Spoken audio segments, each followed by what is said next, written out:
आज जो शासक बन के बैठे हैं वो इस संविधान को खत्म करने लगे हैं और उनकी मजबूरी है, ये संविधान को आज नमन कर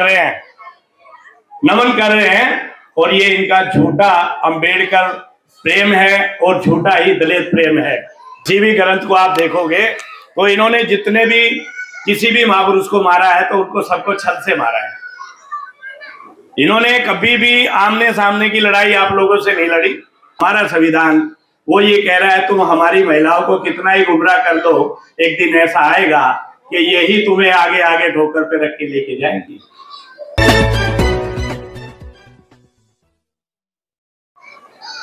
आज यहाँ महिला बहुत सारी बैठी, अगर महिलाओं पर बात बताई जाए तो ज्यादा बेटर है साहब।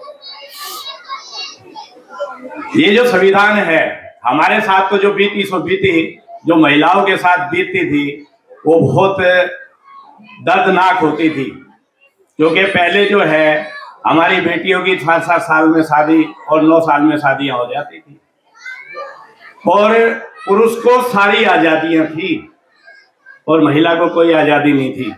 एक मर्द एक शादी करे, 2 करे, 3 करे या 16,000 कर ले, है ना। लेकिन जो घर की महिलाएं हैं वो उनके लिए बगावत नहीं कर सकती थी, उनकी गुलामी ही उन्हें करनी होती थी। लेकिन जैसे ही संविधान हमारा लिखा, आज मजाल है कोई दूसरी शादी करके दिखा दे, हमारी महिला 1 मिनट में जाके कोर्ट में खड़ी हो जाती है और उसकी हिम्मत नहीं है कि वो दूसरी शादी कर ले। ये ताकत महिलाओं को अगर किसी ने दी है तो भारत के संविधान ने दी है और महिलाओं को ही समझना पड़ेगा, क्योंकि शासकों ने जो भी काम किया वो हमारी महिलाओं के ऊपर ही किया। क्योंकि महिला का जो माँ जो होती है उसका जो मन है वो बड़ा मोम की तरह होता है।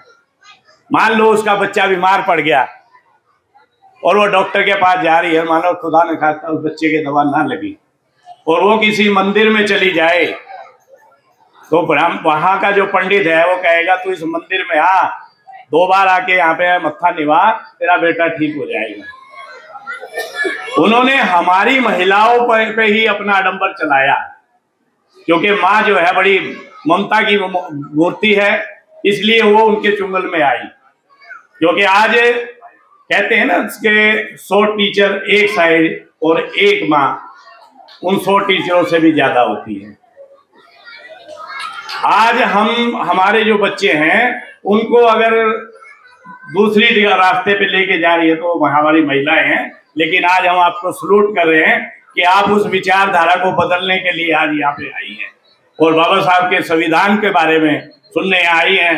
तो मेरा ऐसा मानना है कि आने वाले टाइम में शायद उन आडंबरों को ये हमारी महिलाएं ना माने, क्योंकि हमारे जितने भी महापुरुष रहे हैं उन्होंने सबके ऊपर महिलाओं को ही अपना अधिक काम किया है कि उन आडंबरों से निकाला जाए, है ना। सबसे पहले फूले जी ने 1848 में सबसे पहले जो स्कूल खोले, उन्होंने भी सबसे पहले महिलाओं को ही, बच्चियों को ही पढ़ाने का काम किया।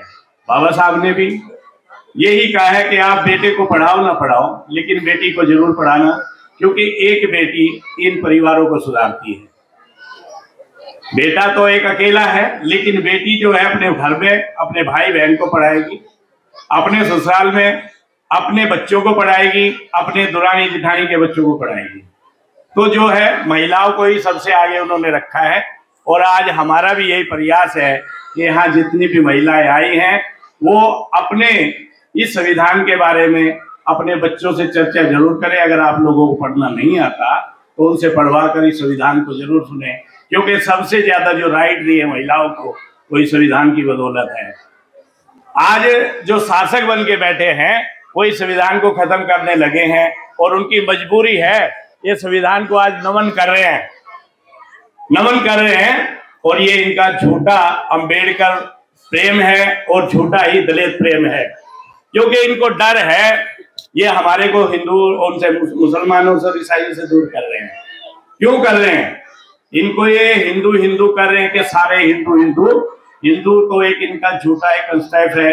ये मुसलमान और ईसाइयों से हमें इसलिए दूर कर रहे हैं कि उन्हें इस बात का डर है कि ये जो लोग हैं ये बहुत संख्यक हो जाएंगे और हम अल्पसंख्यक हो जाएंगे।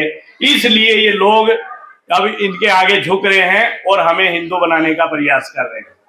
ठीक है ना? तो इनकी मजबूरी बनी हुई है कि अब हमारे लोगों को ये बड़ा दलित प्रेम दिखा रहे हैं, हमारे घरों में आ रहे हैं। देखो ना, झुग्गी विस्तार योजना इन्होंने यहाँ लगा दिया है। ये कल तक हमारे महापुरुषों के विरोधी रहे, हमारे संविधान के विरोधी रहे। आज भी ये जो लोग हैं, ये छलिया लोग हैं। इन्हीं के किसी भी ग्रंथ को आप देखोगे तो इन्होंने जितने भी किसी भी महापुरुष को मारा है तो उनको सबको छल से मारा है। इन्होंने कभी भी आमने सामने की लड़ाई आप लोगों से नहीं लड़ी।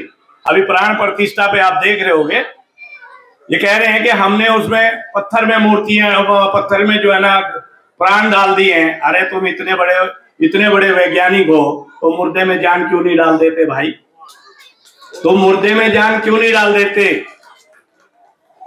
ये लोग हमारे लोगों को बेवकूफ बनाने का काम कर रहे हैं, और खास करके हमारी महिलाएं जो बड़ी ममता की मूर्त हैं, उनको ज्यादा इन्होंने अपने चुंगल में किया हुआ है।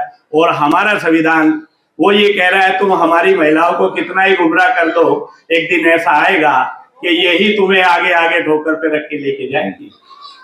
आज हमारी बेटियां शिक्षित होने लगी हैं, वकील एडवोकेट सारी अब बनने लगी हैं। बहुत सारी टीम अभी हमारे नए नए नौजवान तैयार हो गए हैं।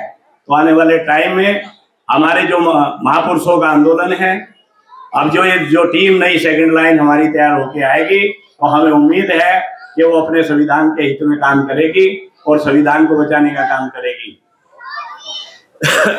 तो हम जगह जगह, भारतीय समाज निर्माण संघ भी इस काम को पूरी दिल्ली में बड़े अच्छे ढंग से कर रहा है। उसी में से आज यहाँ पे जो कल्याणपुरी की टीम हमारी है, कुणाल जी की, उसने आज बड़ा सराहनीय काम किया है।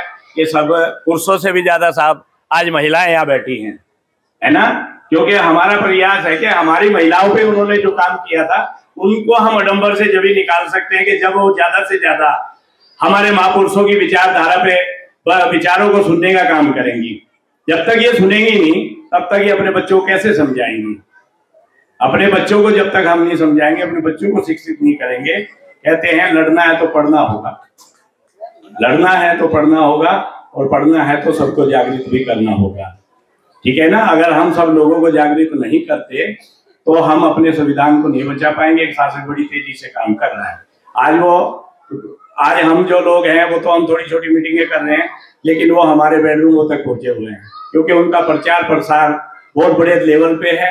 मीडिया उनकी है, अखबार उनके हैं, पत्र पत्रिकाएं उनकी हैं, लेकिन हमारे पास क्या है? हम ये छोटी छोटी सभाएं लगा के ही अपने लोगों को समझा रहे हैं और प्रयास कर रहे हैं कि जल्दी से जल्दी हम अपने लोगों को जल्दी तैयार करें। इसी के साथ मैं अपनी वाणी को विराम दूंगा। जय भीम, जय भारत, जय मूल्य निवासी।